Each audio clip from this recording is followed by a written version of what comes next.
আসলে আমরা মন থেকে যেটা চাই সেটা কি কখনো হয়, সেটা কি কখনো পাই? আসলে যাকে নিয়ে ঘুরতে চাই তার সাথে কি কখনো ঘোরা হয়? আসলে এই সব কথা মনে পড়ে মনটা অনেক খারাপ ছিল। তাই তো দেখেন না, বসে রয়েছি অসহায়ের মতো। মনে হয় কেউ নেই আমার, আসলেই কেউ নেই। আমি একা এসেছি, আমার একাই যেতে হবে। আমি না তাকে দেখেছি, বলতে পারেন খুব কাছ থেকেই তাকে দেখেছি। সেই মানুষটা সবাইকে নিয়েই ভাবে, জানেন তো। সে সব বোঝে, শুধু যতটুকু বোঝে না ততটুকুই আমি।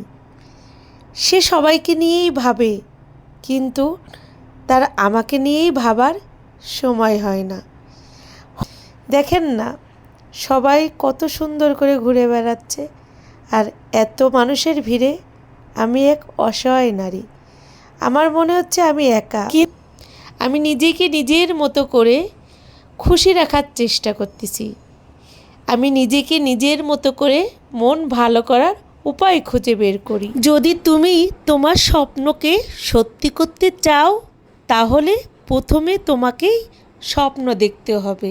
হ্যাঁ, তুমি যদি সত্যিই কিছু অর্জন করতে চাও, তাহলে তোমাকে তোমার ভয়কে জয় করতে হবে।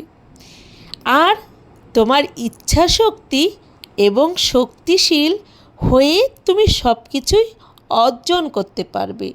আর এই জন্যই কঠিন পরিশ্রম আর মনকে শক্ত করতে হবে। খুব কঠিন কথা বলে ফেললাম, বিশ্বাস করেন এগুলো আমার মনের কথা। কেন জানি না, মন থেকেই কথাগুলো উঠে আসলো।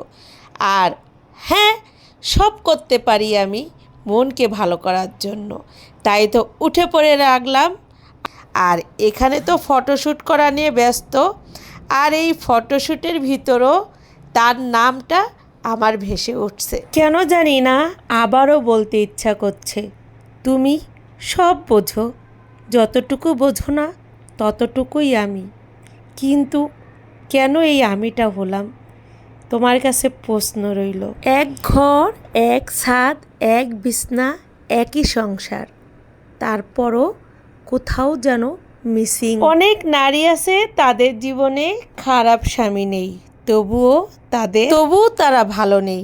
সমাজের চোখে তারা অনেক ভাগ্যবতী। স্বামী দায়িত্বশীল, সংসার চলে, প্রয়োজন মেটে, সমাজ বলে আর কি চাই, তবুও তার মন খারাপ। সে অভিযোগ করতে পারে না, কারণ অভিযোগ করার মতো তার কাছে কোনো প্রমাণ নেই। শুধু একটা অভাব, যেটা দেখা যায় না, ছোঁয়া যায় না, অনুভব করা যায়, কাউকে বোঝানোও যায় না।